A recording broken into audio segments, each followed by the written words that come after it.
Praise Lord. Victory in Jesus blood ministries, Abdullapurmet, Hyderabad.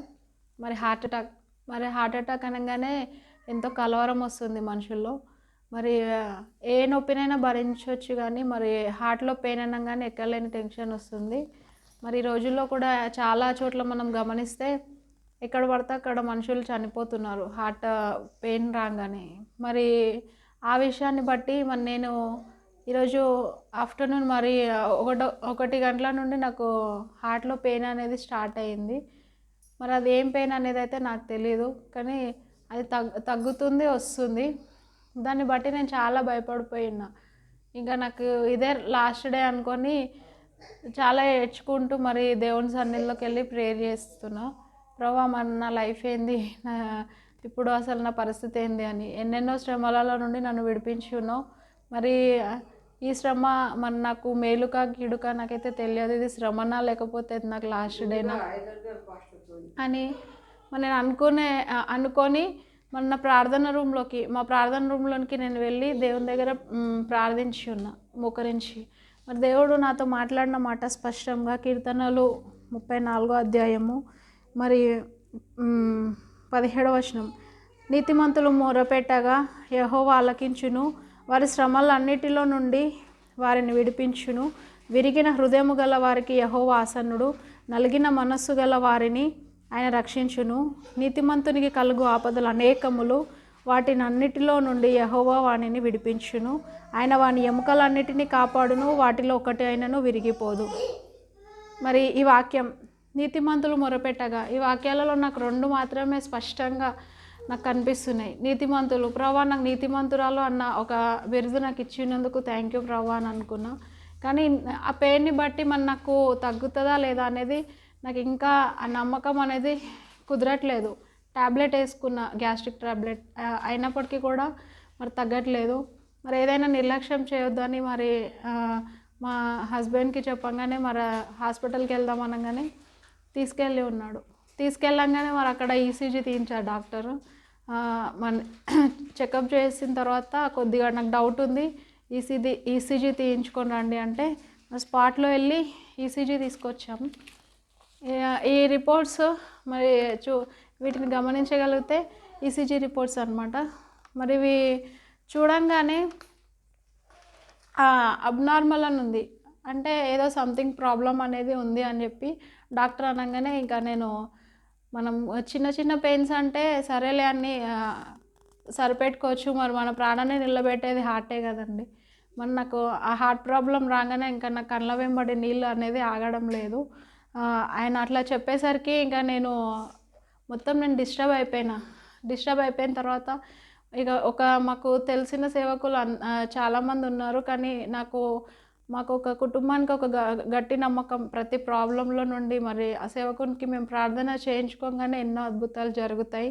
మేము సేవ start చేసినప్పటికీ కూడా మాకు బ్యాక్ బోన్ అనేది మాకు సేవకులు అనేవాళ్ళు ఉన్నారు. కాబట్టి ఫోన్ చేయంగానే మరి ఆ దైవ సేవకుడు పబ్లిక్ మీటింగ్స్లో బిజీగా ఉన్నప్పటికీ మరి దేవుని దయ వల్ల మరి అతని ఫోన్లో మాకు కలవడం జరిగింది. అలా కలవంగానే మరి ఆయన మాకు ప్రేయర్ చేసి ఆ చీకటిని వెళ్ళగొట్టేస్తున్నా, నార్మల్ వస్తాయమ్మా, ఏం భయపడకు అని చెప్పంగానే నాకు అయినా కూడా ఒక రకంగా తెలియని విశ్వాసం నా లోపల యాక్టివేట్ అయింది కొద్దిసేపటికి. కానీ ఎక్కడో ఒక మూల మళ్ళా టెన్షన్, అంటే పేతురుకి నీళ్ళపైన నడుస్తున్నప్పుడు దేవుని వైపు చూడకుండా నీళ్ళ వైపు చూసిస్తే ఏ విధంగా మరి పడిపోయినాడో ఆ విధమైన విశ్వాసం మరి మన జీవితాల్లో చాలామందికి కలుగుతుంది. అంటే ప్రాణం అనేది చాలా విలువైంది కాబట్టి నేను కూడా దాన్ని బట్టి టెన్షన్ పడి ఇంకా నా పరిస్థితి ఏంది అనేసి అనుకున్నా. కానీ దైవ సేవకుడు నార్మల్ రిపోర్ట్ వస్తుంది, భయపడకు అనేసి అన్నాడు. సరే, రిపోర్ట్ నార్మల్ అని అంటున్నాడు కదా, ఒకసారి వెళ్ళి చెకప్ చేయించుకుందాం అనేసి మా డాక్టర్ అయితే సజెషన్ చేశాడు. మా ఏరియా డాక్టర్, మీరు అడ్మిట్ అవ్వండి హాస్పిటల్లో, రేషన్ కార్డు ఉంటే తీసుకెళ్ళి మరి అక్కడ అడ్మిట్ అవుతే వాళ్ళు ఇట్లా బిల్లు ఇట్లా ఉంటుంది, తగ్గిస్తారు మీకు రేషన్ కార్డు ఉంటే అని ఆ విధంగా చెప్తే ఇంకా అడ్మిట్ వరకు వచ్చిందంటే నా పరిస్థితి భయంకరమైంది అయి ఉండొచ్చు అని అనుకున్నా.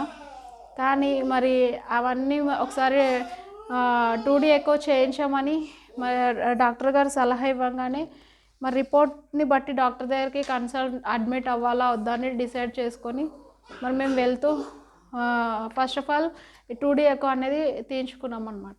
తీయించుకోగానే మరి హార్ట్లో ఇంకేం ప్రాబ్లం ఉంది అనేది ఇంకా క్లియర్గా కనిపిస్తుంది. అక్కడికి వెళ్ళి మరి 2D ఎకో అనేది మనం తీయించుకుందామని మరి మా హస్బెండ్ అక్కడికి హాస్పిటల్కి తీసుకెళ్ళడం జరిగింది.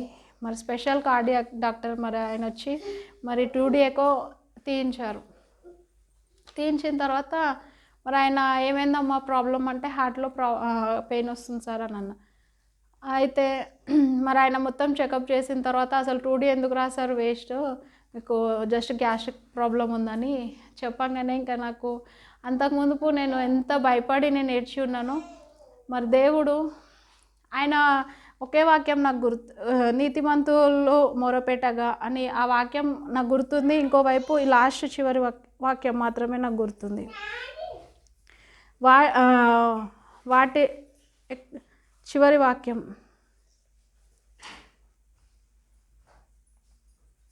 వాని ఎముకలు అన్నిటినీ కాపాడును, వాటిలో ఒక్కటైనాను విరిగిపోదు. అంటే దేవుడు నా ఎముకలన్నిటిని కాపాడుతానని ముందుగానే వాగ్దానం చేసినప్పటికీ కూడా నేను డౌట్ నా జీవితంలో అంటే నాకు ఉంది. హాస్పిటల్లో ఉన్నప్పుడు కూడా ఏమో దేవుని చిత్తం, ఇంకా నేనైతే చేయగలిగింది చేసి ఉన్నానని చెప్పి డైలమాలో మరి నేను ఉన్నప్పుడు మరి మన భర్త కూడా మరి మా అత్తమ్మ కూడా చాలా నాకు ఎంకరేజింగ్ వర్డ్స్ అనేది చెప్పి ఉన్నారు, ఏం కాదు అని. అయినప్పటికీ మనసులో చిన్నపిల్లలు ఉన్నారు, ఏందో నా ప్రాబ్లం ఏందో, నా పరిస్థితి ఏందో అని చెప్పి ఏడ్చుకుంటూ వెళ్ళి ఉన్నా. మరి ఆ డాక్టర్ ఒకే మాట, మీకు ఏం ప్రాబ్లం లేదు, మీకు గ్యాస్ట్రిక్ ప్రాబ్లం అనగానే ఇంకా నాకు సంతోషంతో ఏడుపు వచ్చింది. అంతకుముందు బాధతో ఏ విధంగా ఏడ్చి ఉన్నానో ఇప్పుడు తర్వాత నాకు సంతోషంతో ఏడుపు వచ్చి ఉన్నది. ప్రభా, నాకు జీవితం నాకు ఇచ్చినందుకు నీకు స్తోత్రం అయ్యా. నేను నీ రుణం నేను ఏమిచ్చి కూడా నేను తీర్చుకోలేను. మరి ఇంకా టెస్టులు అని వాళ్ళు మరి ఇంకా ఏం రాయకుండా నార్మల్ ఉంది అని, అవసరం లేదు ఈ 2D అసలు మీకు అవసరమే లేదు అని చెప్పి ఉన్నాం. కానీ ఇంకా తెలియని కాన్ఫిడెంట్ మరి డాక్టర్ కూడా సేమ్ వేసేలాగే ఆయన ఆ కాన్ఫిడెంట్ లెవెల్ ధైర్యంగా మరి చెప్పడాన్ని బట్టి నేను అతనిలో వేసేయని నేను చూడగలిగి ఉన్నాను. మరి దేవుడు ఇంత అద్భుతం ఈరోజు నా జీవితంలో చేసి ఉన్నందుకు సమస్త మహిమ దేవునికే కలుగును గాక. Praise the Lord. ఆమేన్.